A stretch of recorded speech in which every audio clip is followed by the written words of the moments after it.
let's look back for a second. You know, I almost got shocked today. I got off a phone call with somebody at a network, and I remember they told me, they would go, "Can you remember back to August 25th?" I looked at my producer and I go, "Can you believe Kenosha was just back in August?"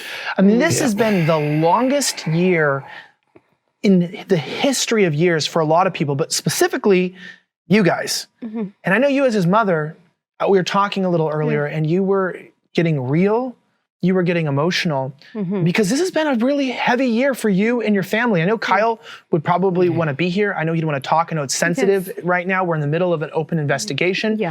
But I want to look back to that night, right? Even as a reporter, somebody who was out there, I was broken from seeing what was happening on American soil. But it's one thing for me, just as an American, seeing what's happening to my country, seeing what's happening to my city. It's another to have a family member directly affected. That night, what happened? How did you find out about the altercations with Kyle, allegedly, and these individuals? And what was going through your head? That night, still, it felt like a nightmare. I mean, that day was one of the worst days of my life. And with everything that happened that night, I still can't remember it. I want the bed. I text him, say, "Are you okay?" It was like at 11:30. He said, "I'm okay, Mom. I'm doing medic." And I'm like, "What?" I'm like, oh, what's that mean, you know? And I went to sleep. I woke up not even about 10, 15 minutes after I fell asleep, like something happened. I jolted out of my sleep. And I only did that another time. That's when my dad died. And I'm like panicking, something's wrong. I'm yelling at the girls, "We need to find Kyle, And the girls were his sisters. We were like, "I'm trying to get a hold of someone." Kyle's phone wasn't going through. I'm like, "Call." I'm like, "We have to go to Kenosha."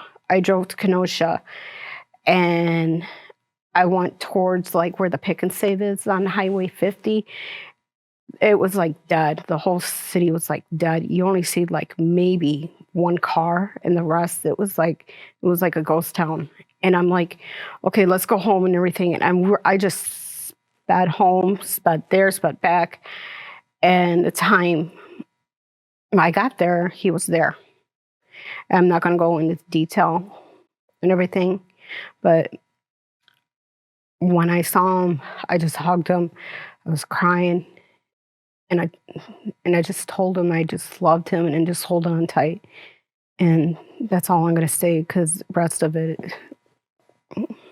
Yeah, we can't go into more. Yeah, and I want to bring this up. You know, there's obviously a lot of reports, people saying, "Oh, here's what happened." People even sort of mocking this response from the family. The stories I've read is about how he felt sick, how he was not happy with what happened. I was there. I remember when this happened. This did not come across to me like a killer.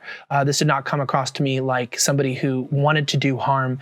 In that situation, one thing I tell people, when the first shots went off, the first shots were not from Kyle, and I can say that. That's absolutely right. Yeah, I can say that. He didn't fire the first shots, and he wasn't the last shots of the night.